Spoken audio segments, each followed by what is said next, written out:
سنو میرے بیٹے، میں تم سے اس وقت مخاطب ہوں جبکہ تم سو رہے ہو۔ تم نے اپنا ایک ننھا سا ہاتھ اپنے ایک رخسار کے نیچے رکھا ہوا ہے اور تمہارے گھنگریالے بال تمہاری غم آلود پیشانی پر پڑے ہیں۔ میں چپکے سے اکیلا تمہارے کمرے میں گھس آیا ہوں۔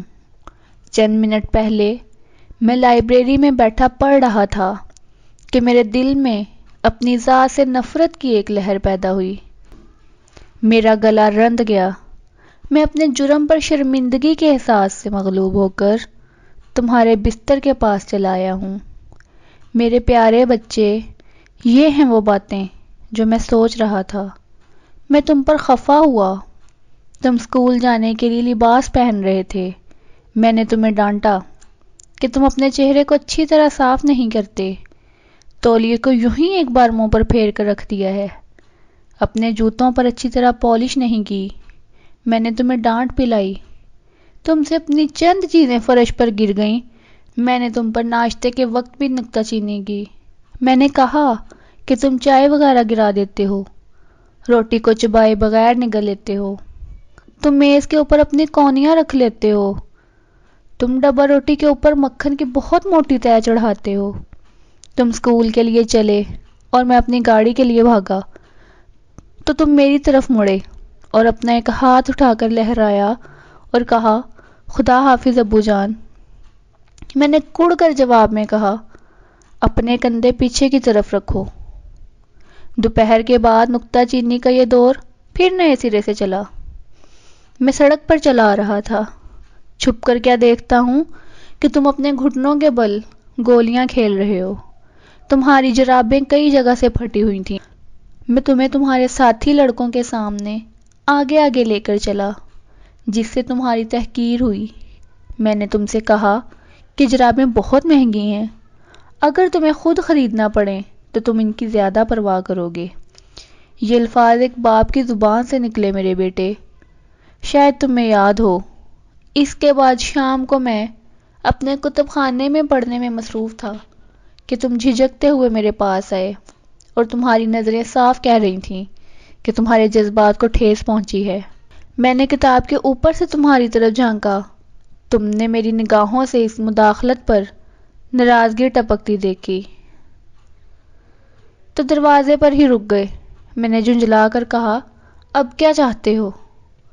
تم نے اپنی زبان سے کچھ نہ کہا اور جذبات سے مجبور ہو کر پورے زور سے سیدھے میری طرف بھاگتے ہوئے آئے اور آ کر اپنے ننھے سے بازو میری گردن میں حمائل کر دیے اور مجھے بوسہ دیا۔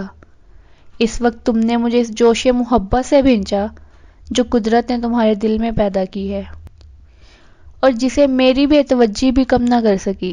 اس کے بعد تم چلے گئے اور سیڑھیوں پر زور زور سے پاؤں پٹکتے ہوئے اوپر چڑھ گئے۔ میرے بچے، تمہارے جانے کے بعد میری کتاب میرے ہاتھ سے چھوٹ کر گر گئی اور مجھ پر ایک عجیب احساس ندامت طاری ہو گیا۔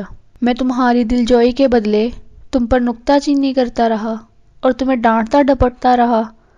اس کا یہ مطلب نہیں کہ مجھے تم سے محبت نہیں، اس کی وجہ یہ تھی کہ میں تمہاری عمر کے مقابلے میں تم سے بہت زیادہ توقعات رکھتا تھا۔ میں تمہیں تمہاری عمر کی بجائے اپنی عمر کے گز سے ناپ رہا تھا۔ تمہاری سیرت میں بہت سی عمدہ اور بہترین خوبیاں تھیں۔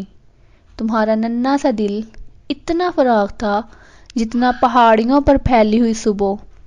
اس کا اظہار تم نے اس وقت کیا جب تم چپکے سے بھاگتے ہوئے میری طرف آئے اور مجھے لپٹ کر بوسہ دے کر خاموشی سے خدا حافظ کہہ کر واپس چلے گئے۔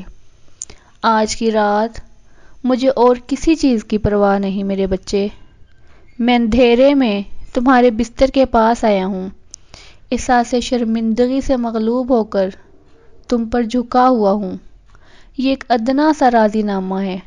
مجھے معلوم تھا کہ یہ میں باتیں جاگتے ہوئے میں تم سے کہتا تو تم ان کو سمجھ نہ پاتے، لیکن میں کل سے تمہارا صحیح معنوں میں باپ بنوں گا۔ تمہاری خوشی میری خوشی ہوگی۔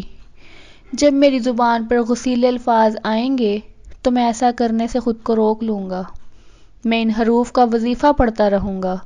یہ تو ابھی بچہ ہے، ایک ننھا سا بچہ۔